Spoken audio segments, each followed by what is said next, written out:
Oh, I should probably do that. There we go. And we should be audible now. Hello. Hopefully everyone can hear me okay. You should have sent me the broadcast as well, if you haven't already.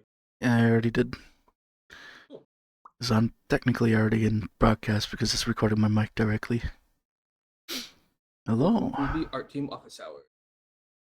I am Aegis Wolf, and this is Rushen of the Resonite Art Team.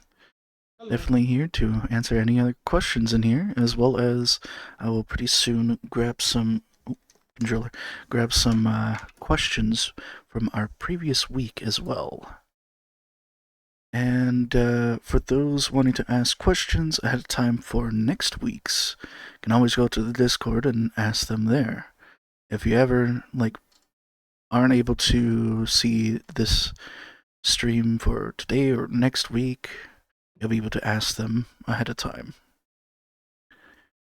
And the link to it is in the notifications I posted on Discord, and I'm about to check the previous one, and we have 2 questions here. Cool. Just get Let's start off with those. ShareX up and running.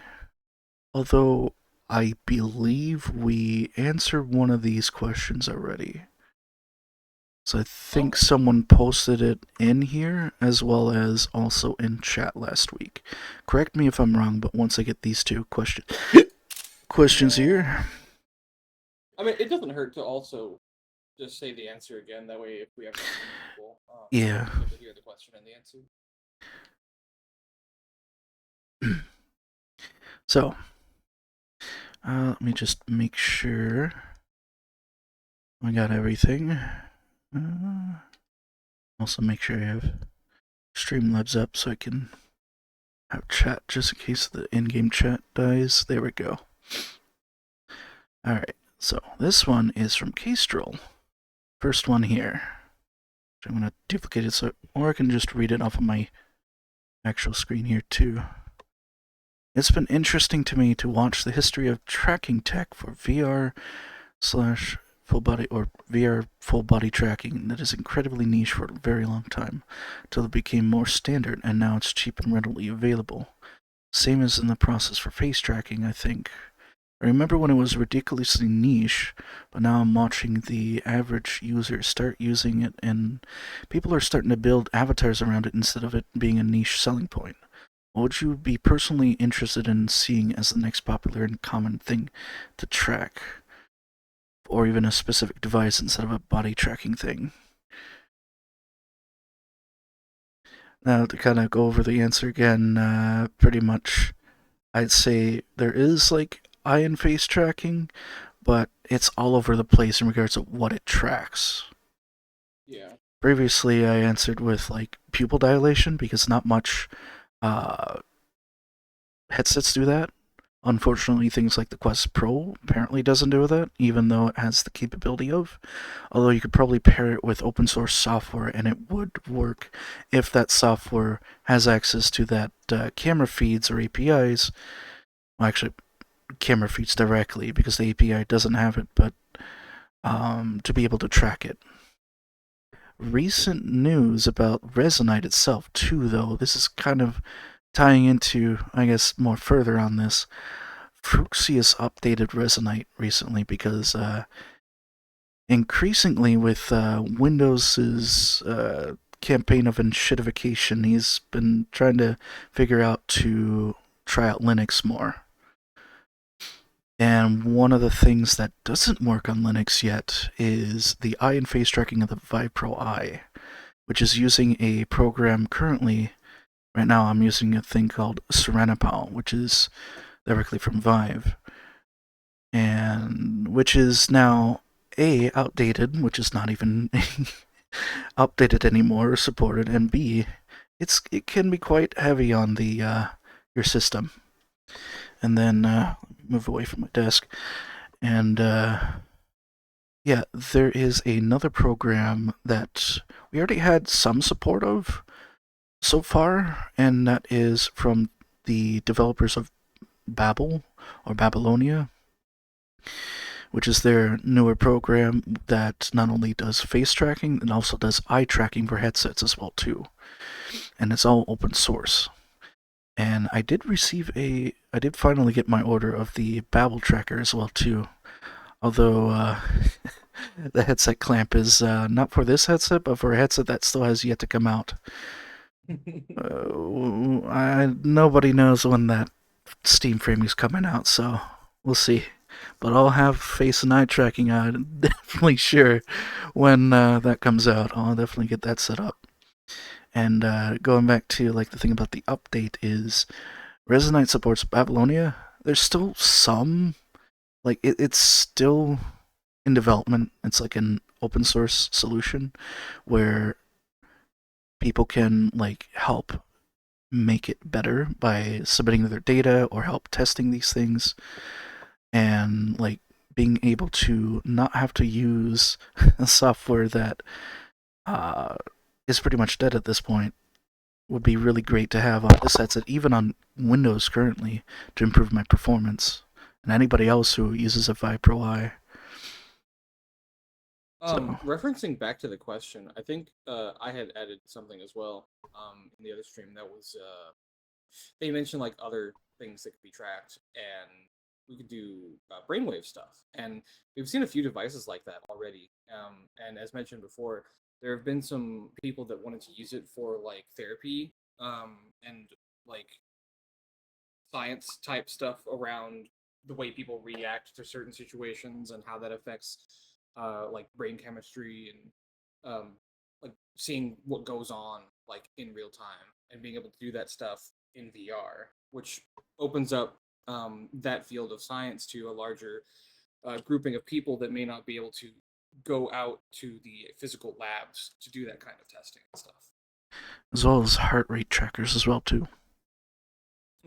A lot of metabolic function type tracking stuff, I think, is definitely going to be seen in the future.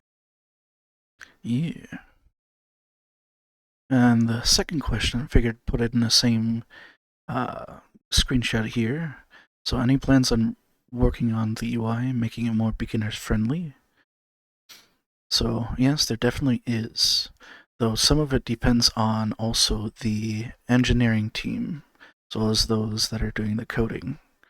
Because a lot of Yeah. it, the workflow that goes into setting up the UI, it starts out with the engineering or coding team creating the building blocks to build it, like things like button functionality, how to properly space elements, how to properly populate it, get the data or manipulate the data.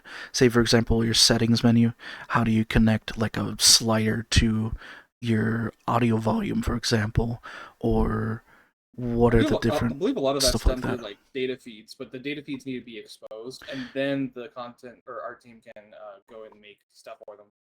Mm-hmm. Only a few things or a few parts of the dash have actually been made in that way, and there are some that we've definitely been wanting to fix. Also, they mentioned that I'm quieter than you. Um, while you handle that, uh, some of the interfaces, like the one that really needs to get touched is the streaming camera interface. That is still using UI from eons ago. The UI and all of that is code generated. So once we can get a lot of that set up and fixed, we can redo that whole panel and make it a lot simpler. Probably something similar to like what's going on with the streaming camera that we've been using, the like flat panel one. Uh, Yeah, a so lot of the stuff when it regards of UI just depends on what do we prioritize first, and like Rue said, there's a lot of hard-coded things, not just with the. Oh, let me just. There we go. it's a Uh, slow transition of like yeah, code generated stuff to data feeds and then eventually art generated like things. And if we're able to edit it as our team, that means that players are also able to edit it.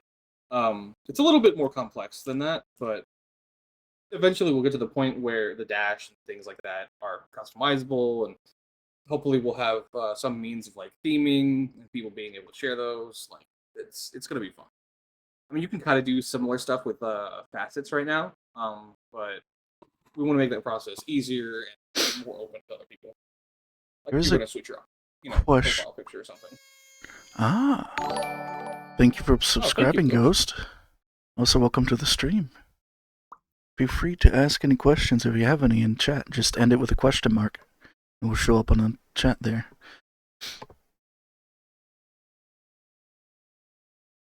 Also, going on for the previous questions, Griffin Phyllis asks BCI stuff.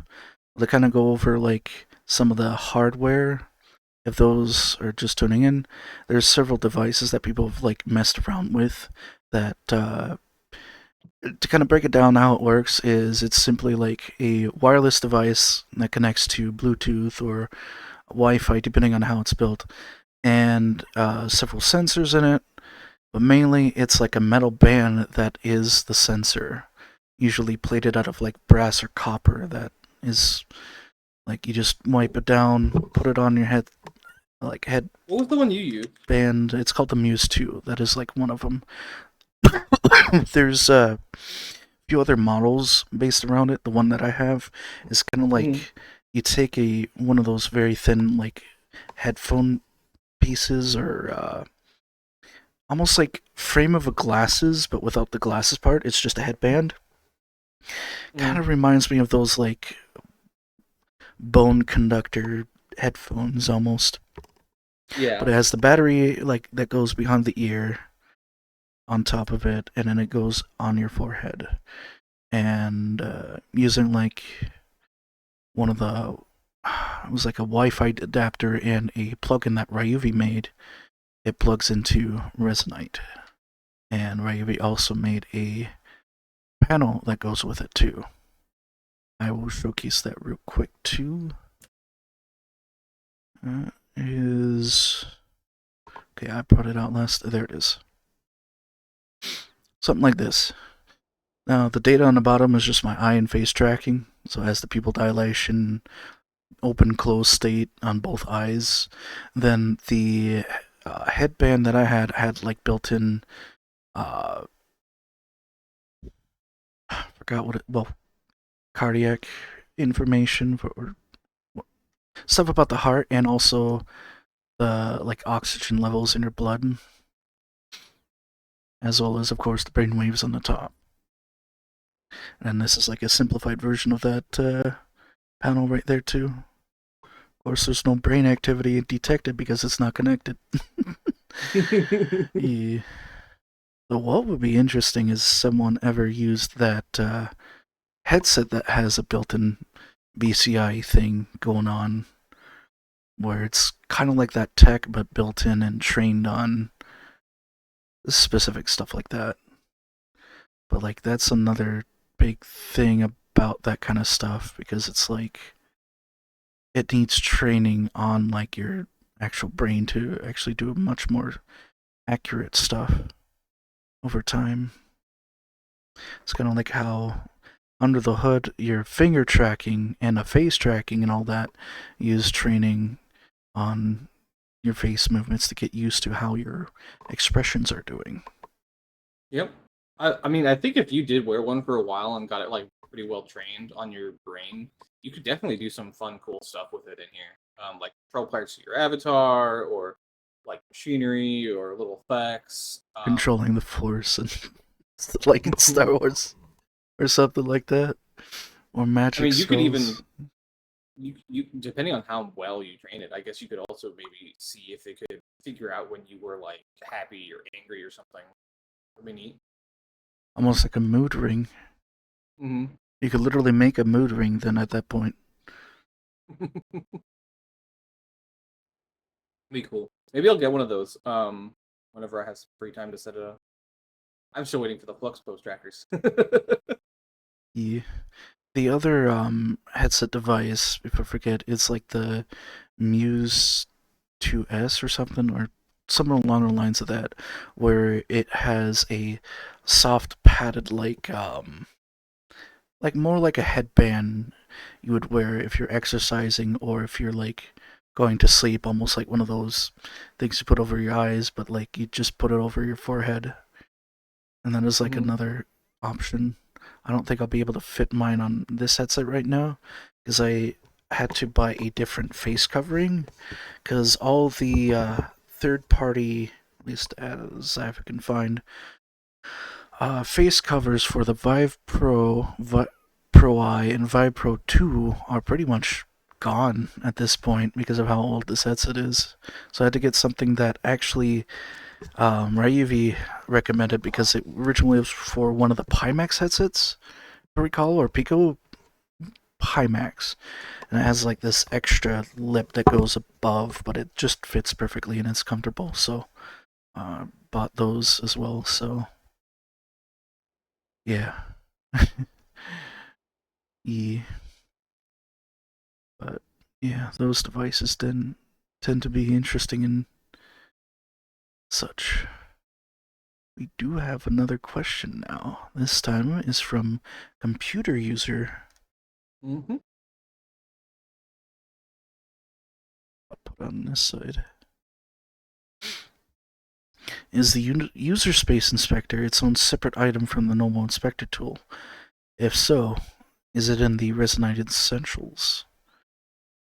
So a user space inspector, if you're referring to something that like opens up in the user space to kind of give a nutshell, in a nutshell, TLDR, you're running always two worlds at once in Resonite. The one that we're in right now, physically, and then one that is constantly like in your view It's and used as whatnot. an overlay, basically. Yeah, an overlay world per se. That's where your dash, your UI, all your private UI stuff, like that's where all that exists, basically. And what people do sometimes is they'll get a facet that can open an inspector or a dev tool that's brought in that way uh, to open an inspector in that space. Now, it's the same as the regular inspector. It's just that it's in the other layer. Um, and you can edit things in there. It is not generally recommended because you can break some things in there, and you'd have to like go through a whole like list of resetting things to fix it. And we don't have a lot of good like official methods of editing things in there at the moment. So it's more of like a dev area, if that makes sense. Like, if you know what you're doing, or if you look at guides on how to do stuff in there properly, then you can like edit things and do what you need to do. But for the most part, general users and like the normal person isn't gonna really use that all the time, um, and so it wouldn't be something we want to put in the essentials right now, because there's more potential for someone to break their dash or account than uh, it would be to like have it as a tool at the moment. I mean, I think maybe If once we get more usability in it or like better editing tools for the user space, then maybe. But yeah, it would be better off once it's more easier to customize. And if you ever have the uh, unfortunate happenings of like, say your dash oh gets my messed up, goodness, thank you so much. That's oh crazy. man, How many is thank that? you. So it goes past And I think that's 10 gifted subs. Thank you. That's awesome. 11 technically because of the one prior. Thank you. Hmm. Uh, yeah. If you ever have your dashboard like ever messed up and all that, and you need to reset it, you can always do a command to reset it. It's actually we don't have the large arguments in the help tab yet, but they are documented in our wiki. You can look at all our command line arguments or launch arguments there, including things like skipping the cloud home if you don't want to load in that, things like resetting your dashboard, or things like that. I'm also not sure if that's gonna like fully reset things that or other things that you might be able to mess with in user space. Um, some of those might need like a cache refresh to fix. Yeah, it depends on like what you do when you're like going into Well, that deep. long story short, be very careful if you're editing things in user space. It's not recommended at the moment.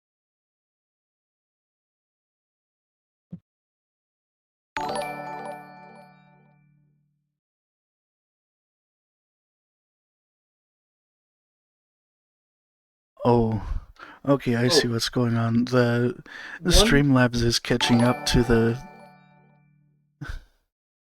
one other thing I'll say about user space and facets is when you are getting a facet for someone, uh, treat it like downloading an executable from the internet. Um, Make sure that it's a trusted facet. Like if it's one that a lot of people are using, see if someone has opened it up and looked at it and made sure it's okay to use.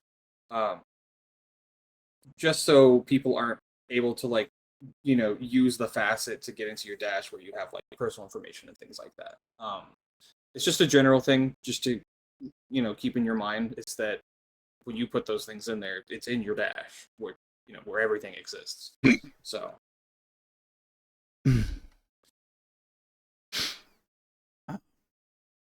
Yeah, I just remembered there is something I do want to showcase here too.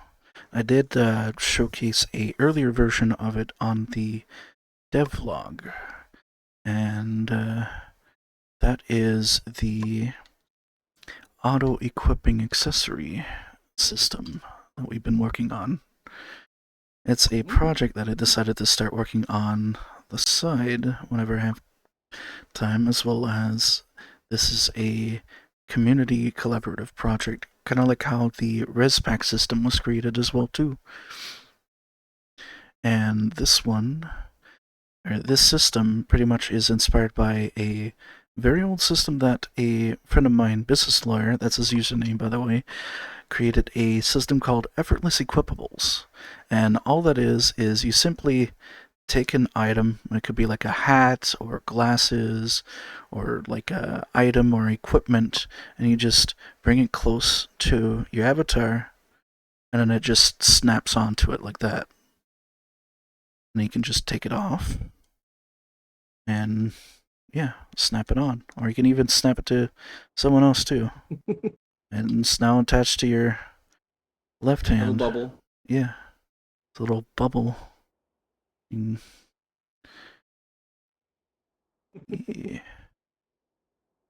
I can open up the. Let me get my multi tool real quick. Let's see here.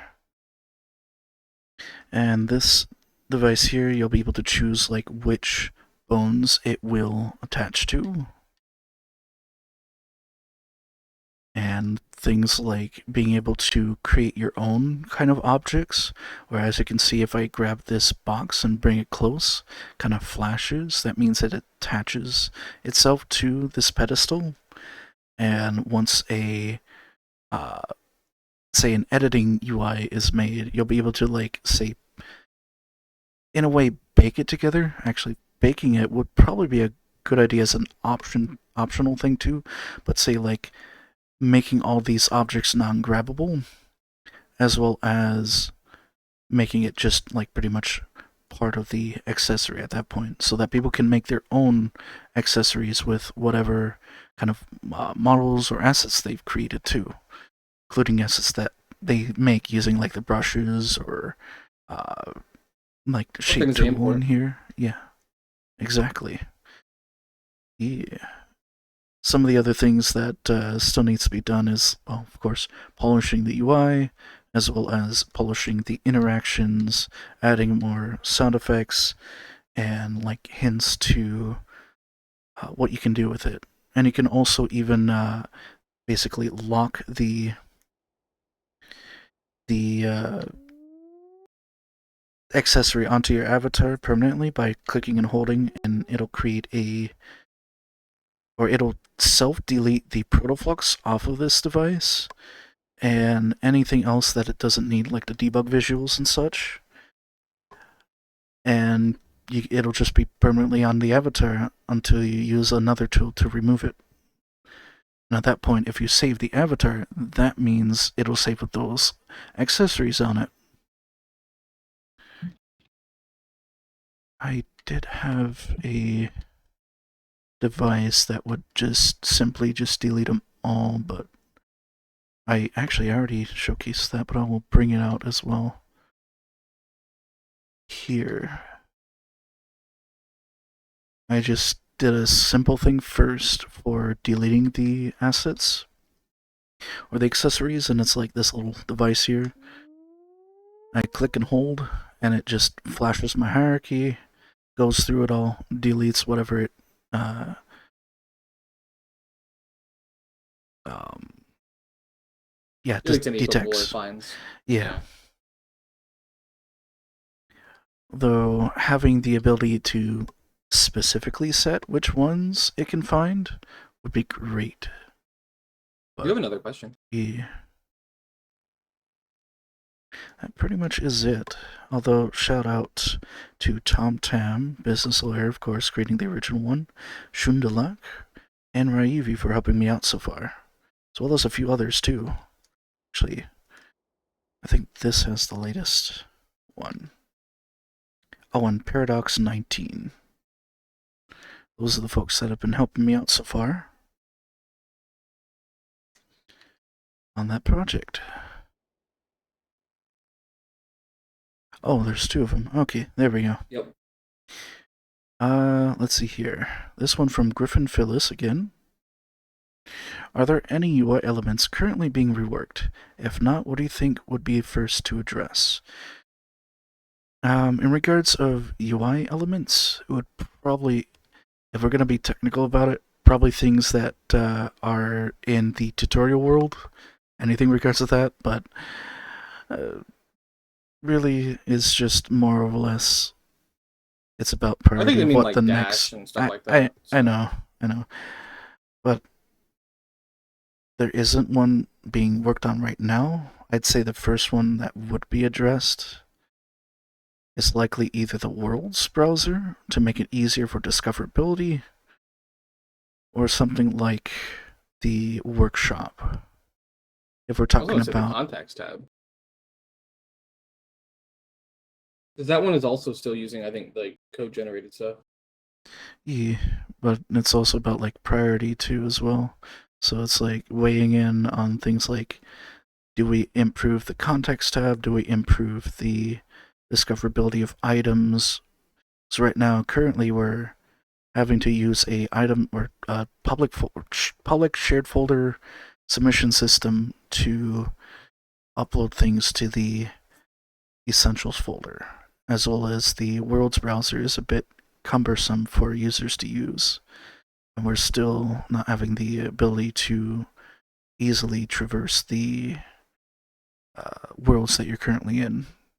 Is This also wouldn't be something that is initiated by the art team because, like, we're usually the second part of that process. yeah, Um, like we were mentioning earlier, the data feeds need to get made for those specific things, and basically what that is like they need to expose the values of certain functions in the code so that we can access them and with data feeds.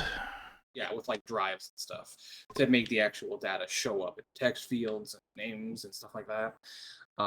So if we can get, or if engineering says, "Oh, hey, we've made the data feeds for this section of the UI," then we can be like, "Oh, okay, just go through, add a panel to the dash, and then Ryuvi works their UI magic, and we get everything set up and bug tested and everything." And then a bunch of locale strings are made too. Oh, yes. And that is where the community helps out quite a lot. And thanks to all our translators as well. So you directly help the community as well with any of that kind of stuff.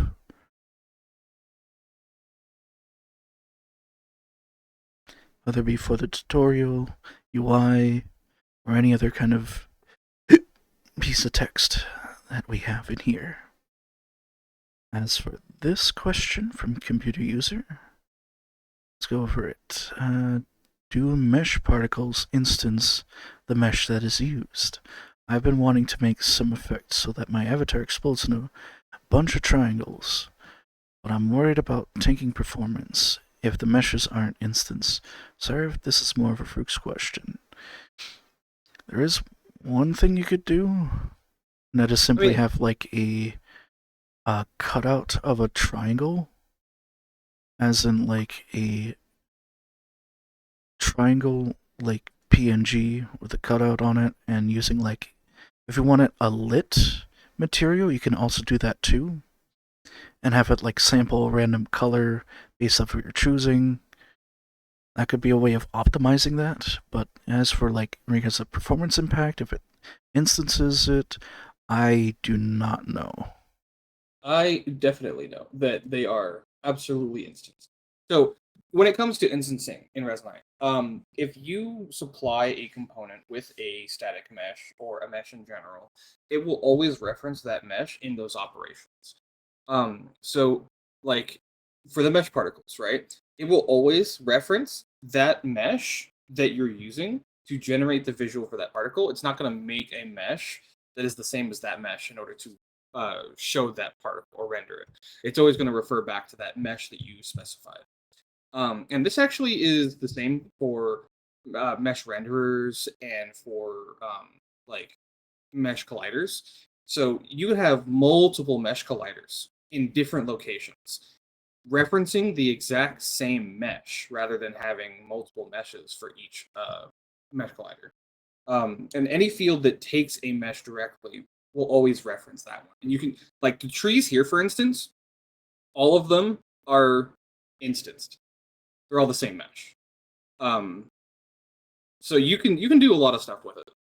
And I definitely recommend, like where you can, thinking about uh, what components can share the same mesh. Like if you have a lot of the same object in a map, just and the map generally does it by itself. Like if you have a bunch of the same object, like you duplicate it around, it'll instance it for you. But it's also good to just double check it, especially if you edit the model or you forget that you spawned it out and you spawn out another one. It'll make it a unique mesh because it thinks it's different. Um, and yeah, once you double check the map, make sure the meshes for all those objects are the exact same number. You can just check like the last four digits of the ID, and that's usually good enough. And yeah, That's good to know. Thank you for answering that. I've done a lot of like my own looking into meshes and instancing and stuff like that so that it can make very complex large scenes like the one here and still have good frame rate.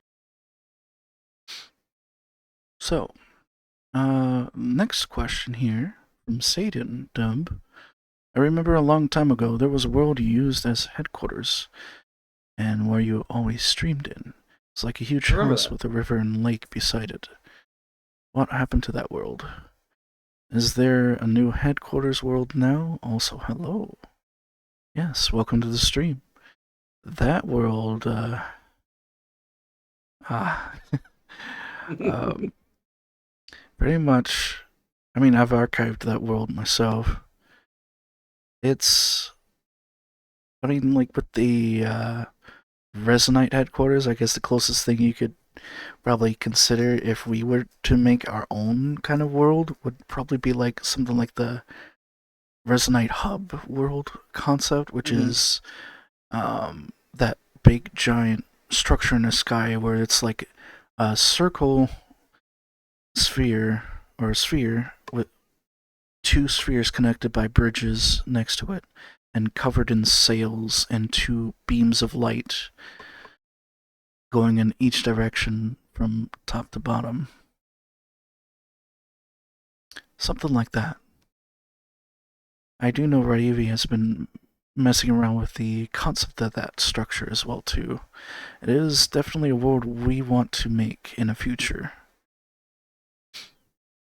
Just depends on like what point would be a good time to start working on it. As currently, even this week, we've been going through and doing the initial ideas and concepts for the tutorial experience right now. Going through gathering all of your feedback from the Discord, from GitHub. Like earlier this morning, I went through every single content related issue in our GitHub and kind of sorted it out with what we're gonna do for the existing tutorial. If it's like a small fix that we can do, stuff that really doesn't need to be focused on right now because it's going to be replaced in a new one. Stuff that is just simply feedback that we can just take into consideration and have it as like something constructive that we can go to if we ever need to see what needs the community have. and well, other things that the tutorial experience and Cloud Home and such can benefit from getting done, like updating the brushes, for example, things like that. Hmm. Yeah, and yeah, there is some pretty neat ideas we're looking at, and all in all, for the tutorial, the number one important thing is having user choice within it, so that people can choose what they want to learn. Of course, Yep. going through the basics, very very basics. Yeah. This one's gonna be like, without giving away too much, it's gonna be a little bit more structured than the one before. Because one of the things that people were talking about is like it not being satisfying or feeling like there's no real goal that's actually being accomplished. And so we want to make sure that the not only the initial steps of it feel like something you're progressing through, but also teach the required information for someone to use Resonite, and then I'm not quite sure how to help you with that that. is my Alexa talking for some reason. Uh, I don't know why it activates when I say stuff about the tutorial. Um, I even changed its name to get it to stop doing that. What I was saying was, where was I? Uh, About the tutorials flow being like more structured, we're also yeah, having a narrative in a or a narrative design as well to it. mhm. Go ahead. And once they're done with like the initial, here's what you need to do in order to play the game, it will give them the option to leave the tutorial. But we'll also have another set of things if they wish to continue with it, that will teach them more. We don't Mm-hmm. want to force that on them, but there are some things that we absolutely need that person to know before they can use the platform effectively. Um, so we've tried it down to like what they need to know in that first part. Um, and we don't have anything super like solid yet, like nothing built yet. But we have a lot of really good concepts for what we want to do with it that I think people are gonna really like it. It's gonna be fun. Even if you're an existing user, it would be worth going through. Yeah, and with uh, how much it covers, you'll be able to go as in depth as you want with it, as well as it'll guide you to supplemental resources, whether it be tutorials that we make, whether it be in video form, or the help tab, or the wiki for like more very fine niche kind of places as well too, to have it supplementary. But mainly for the basics, for the general, as much as we can put into a bite-sized kind of modular form, it'll be much easier for users to go through and make it fun. Give incentives for users to complete these things too. Goodies, if you will. But that is all. More in due time. Yeah. Oh, and you know what? I almost forgot. In case people are wondering where we're at, this is actually a world that I made quite a while back. Like really far back, years ago. And we updated it last year, and I hadn't really like said too much about it. It's a fairly simple world, honestly. It just helped me update the road like mesh itself. I've updated the tree meshes here and the ground, a lot of the stuff. Although we still have to upgrade the dawn sky that's in here because it's using the old one. Oh yeah, I can see the I can upside tell down because of the clouds. clouds. But if people want to use this map, it's fairly nice for testing vehicle stuff. Um, we've made the floor colliders like thick enough so that vehicles can drive over them without much issue, and the lanes are wide enough. There's like railings and things like that. This map, or at least the older version of it, was actually the place where we developed the car platform, or like the one that we have in the essentials that people have been using for like templates and things. So yeah, now it's a little bit nicer. The trees are nicer and a little bit more performant. Personally, I get max frame rate in here, even with other users, which is like 144 for my monitor's refresh rate. Uh, so pretty nice. you definitely come here if you guys want to work on things or test out vehicles. There's like a little garage space over here if you just show it off. The map's decently large. It's got a pretty long track. There you go. You're also in broadcast, so don't worry about the camera. Yep.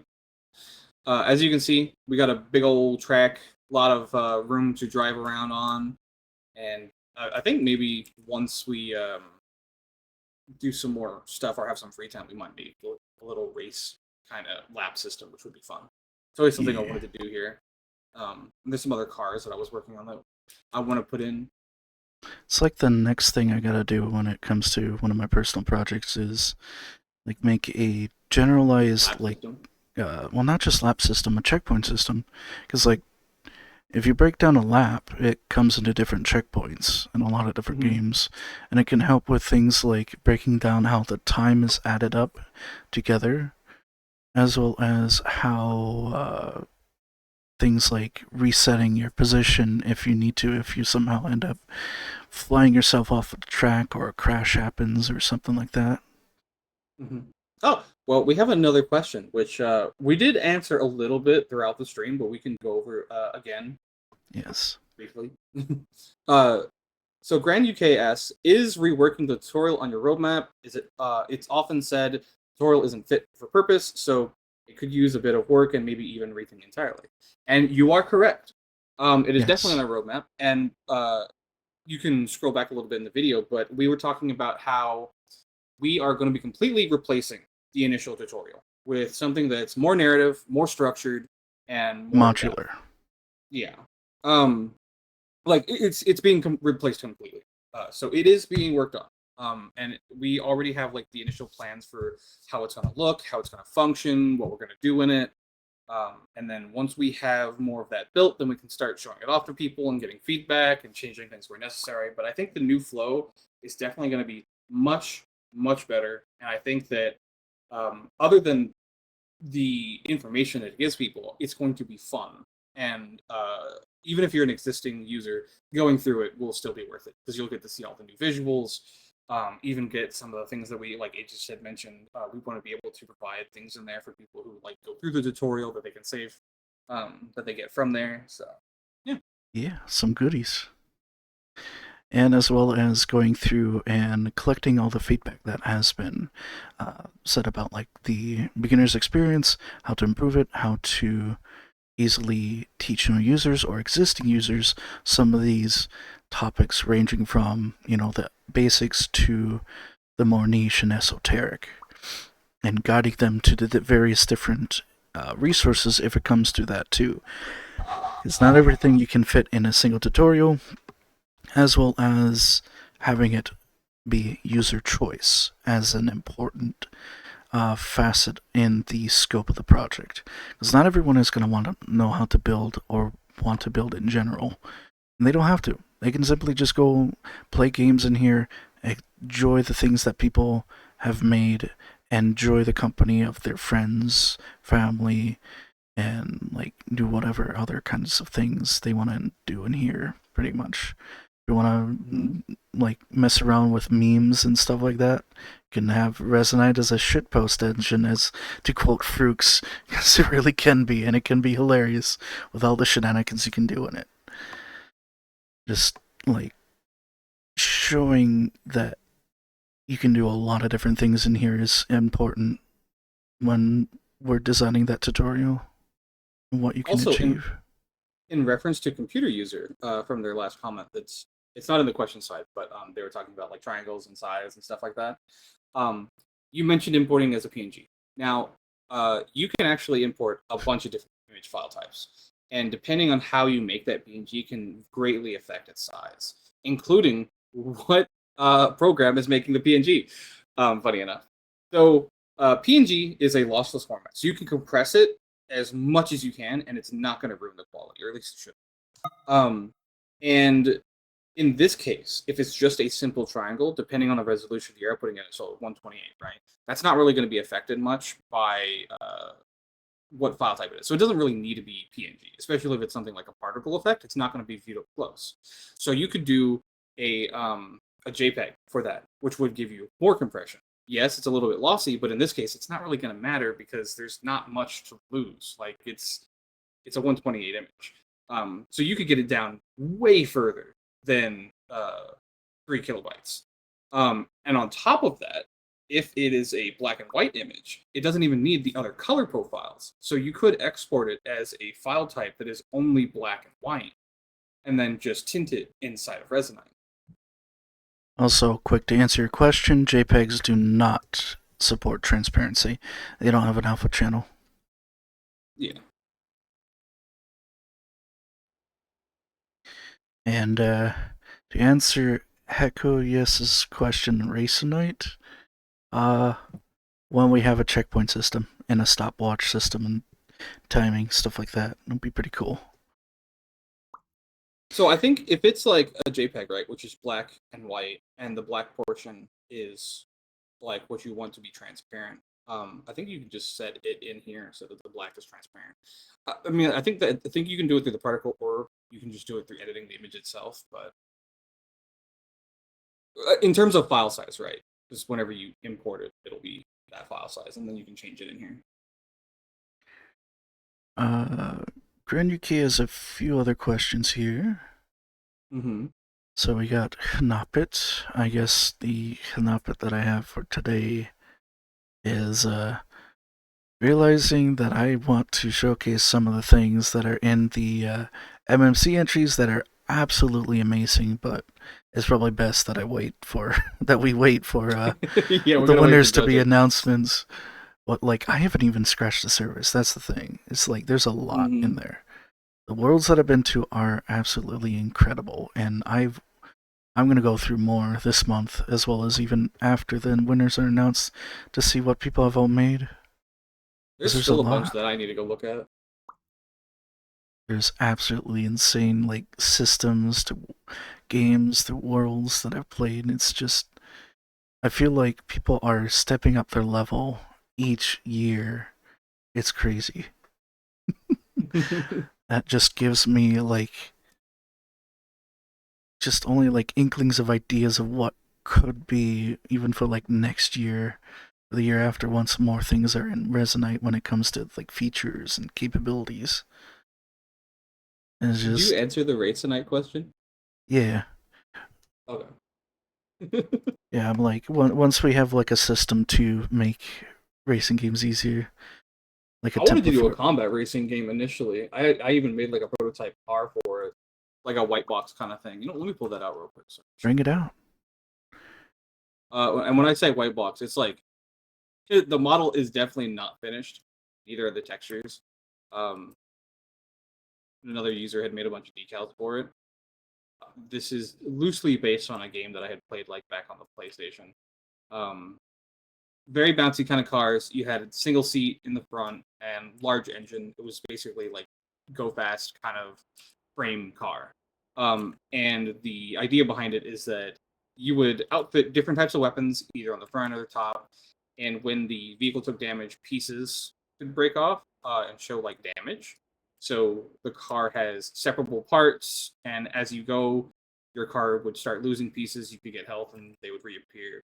Um, Fun little things like that. I even had like mesh particles set up with the old particle system so that like the panels could pop off and have physics and fly around. Um, who knows? When I get time, maybe I'll like go back to remaking this and actually make a nicer model and better textures and stuff. Yeah, you also have that hover bike as well that you modeled a while ago. Oh yeah, I'm not even sure if the engine on that one works still. I can't use it in desktop mode, so let me see. Where did I put it? We can hook it up to the vehicle system that this thing is running on once some more polishes are coming through. Mm-hmm. Was it this one? Yes, that is the one I was talking about. Yeah. This one's a little bit more modeled. This was supposed to be some kind of like old beat up tractor slash 1950s style hover bike with vectored thrust exhaust and everything.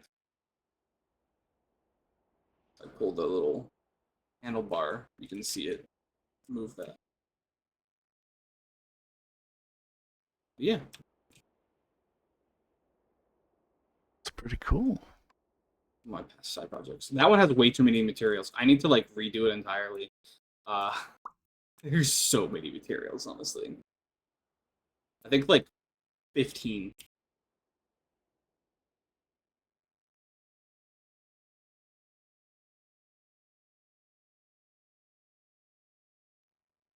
So, for the next question, you're going to be rating anyone after this stream?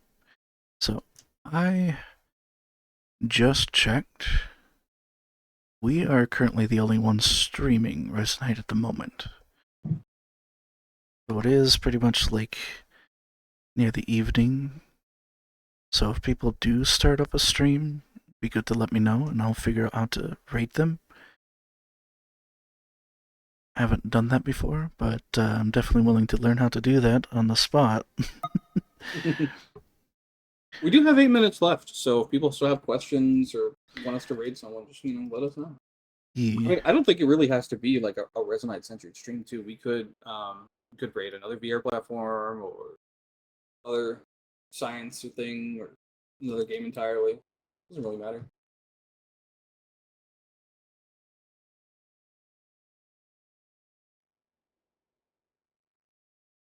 So, Renuki's next question. Any opinions on AI being used in MMC? I would say that it's not really our place to say. A lot of the rules and Yeah. stuff and regulations for MMC are handled by Medra, and we want it to be community based. So we don't want to really tell people what they can and can't use. Of course, we have our personal opinions, but we want to keep that separate from what you're allowed to do. Because we don't want to tell someone they can't do something. The only time we'll ever do that is if it's like something illegal, because that's obvious. You can't do illegal things. But stuff like that is more ambiguous and hard for us to really like, say anything about. Yeah.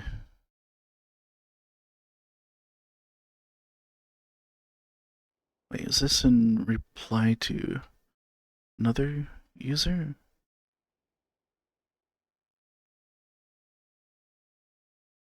Sorry, Wraith, are you going to make Crash Day inside? Oh, I think they meant Rue, not Wraith. Are you going to Maybe make it might have autocorrected. Crash Day inside Rezo? I'm not sure what Crash Day is, but if you've ever played the game Jack X Racing, basically that, like just that, just that game. Yeah. I found that game incredibly fun. Or if you've ever played like Burnout Revenge, for the PS2. Ah, gun race game. Yeah, another similar game, although it's a bit different in regards to the types of vehicles, but Wipeout, where you go over power-ups, and those power-ups are like weapons, and actually kind of like Mario Kart as well as a combat racer, technically, too. You go over power-ups, and you can knock out or eliminate your competition. Mm-hmm. If you go and look up the game Jack X Racing, like you'll see a car that's yellow that looks almost exactly like this. And I love the way that they set up the gameplay for that game, and I think having a version of it in VR where maybe we could even have two people driving in a car, one person manning the gun, one person actually driving it. I think the way that they set up the mechanics for it were really nice.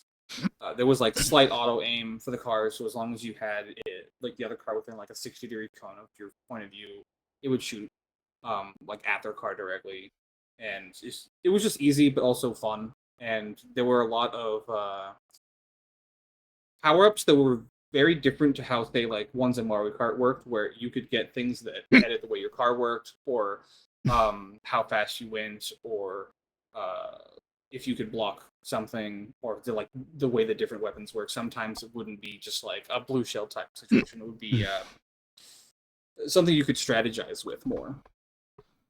Yeah. Be really good once we mess around with more vehicle templates and once things like physics and like collections and other features come into Resonite to improve games like that.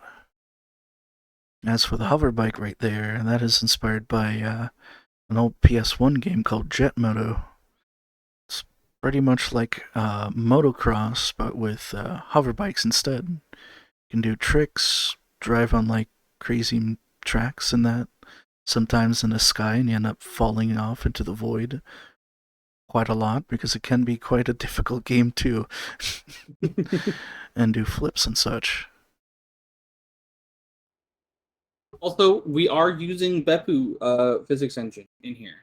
Can't They're remember which specific one it is. Actually, Bevy and Beppu are two different engines. One of them is a Mhm. rendering engine or rendering pipeline, or not quite exactly sure what it is.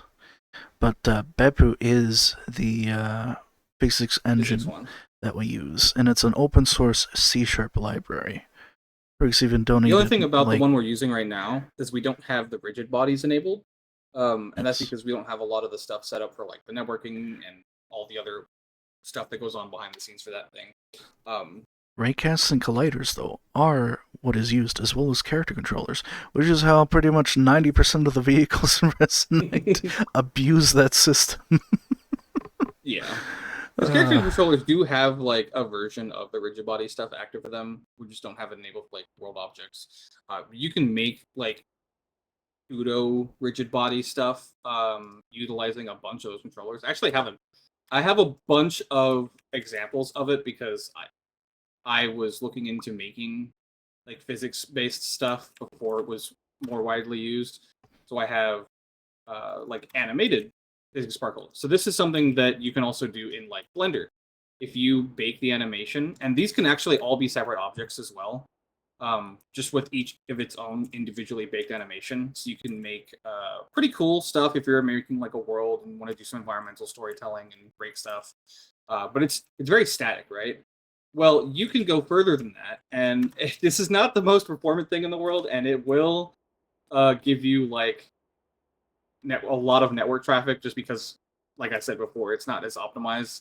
Um, it's the same cube, except all of these are real time calculated. So that's not an animation. That's just the physics at work there.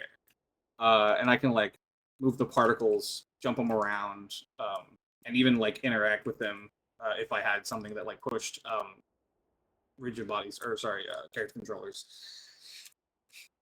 Um, so you can kind of do that stuff. It's just a little harder than normal. Eventually, once we have the tools working for those things, this kind of stuff will be a lot easier. Right now, they kind of just slide around like ice because controlling things like friction is not like baked into it. You kind of have to do that through protoflux, which is how a lot of the cars work. Um, Yeah. but It's like right now we're utilizing things called character controllers, which it's in the name, it controls characters like us. Where you jump around using locomotion, it moves around, interacts with other colliders for like walking upstairs or bumps and all that. And yeah, being able to not go through walls and stuff like that is pretty important for characters and through the ground too, so you don't end up falling into the void or floating point at that point. Yeah.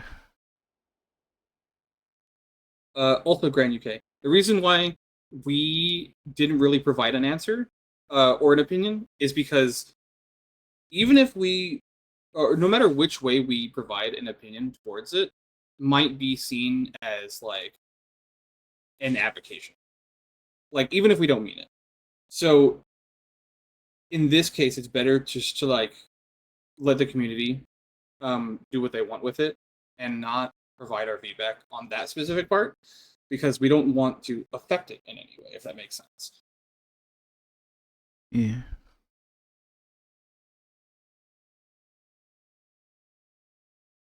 And in regards of like looking at their terms, in regards of like submitting content or creating content for the MMC, it's more or less on Metra and their crew designing the or writing down those terms and conditions. Mm-hmm. I'm sure they'd be open to like answering questions about that kind of stuff as well. Like if you ask them about it. Yeah.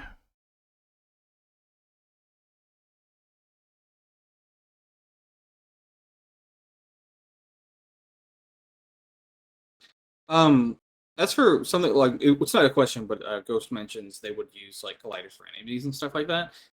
You can actually already do that because we have like the pretty much full functionality of colliders. Other than like physics-based collision detection or physics specifically, but we have collision detection between colliders, so you can still do that kind of stuff. What There we might go. make it a lot easier is without hard question. Could you look into Boyd's crowd like behavior without hard question?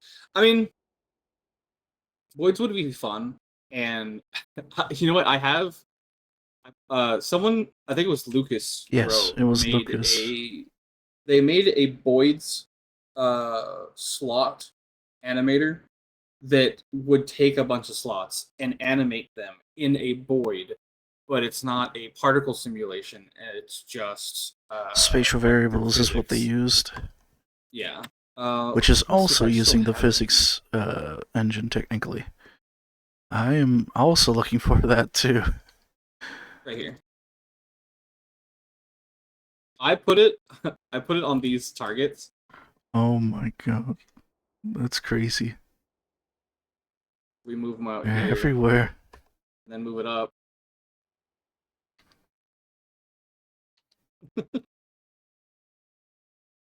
And that was fun for use in like targeting. But there's also this one that was made. It's the same system, but using a different mesh that way you can kind of see its flow. You can already kind of do that stuff. It's like I said though, it's not like a particle simulation or anything, and there's no real like collision detection between the objects. But Boyd's is really different than I think what you would need for physics because it's not using the physics to calculate their positions. It's a mathematical like thing. So it would be done the same way anyway if you wanted to do Boyd's. I recommend looking up like the mathematics behind them and the stuff that governs the equations so that you can understand it a little bit better. It's a bit above me, but given enough time, I could probably figure out the math behind it. Oh, I got one. And another. Yeah, shooting those targets is incredible fun, and I could do that for like hours. In fact, I have. We even made this little turret system specifically designed like test a function that we wanted to do for a game, but also work with those as like a test. There's like multiple control schemes here as well. Let me delete one of the voids so we don't have like.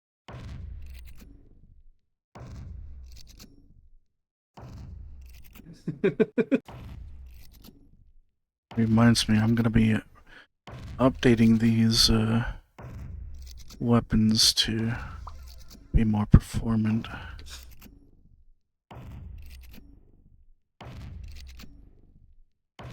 Okay, I got another. Also, this is another instance of me using white boxes to test some concepts because, like, even just using this, you can make a fun little thing. Just like some boxes, some protoflux, and it's not necessarily really complicated either. A lot of it's just using like components, like the joint component there, and mapping it to a sphere. It's dead simple, but you can make some fun mechanics out of it. Yeah. Maybe in the future you'll see an actual like game with this thing set up with a fully modeled turret and whatnot. Because I do have that planned. Gotcha. This stuff isn't official, by the way. It's just like side projects I was working on. A bunch of like game mechanic type things. Yeah. Turret's button mesh.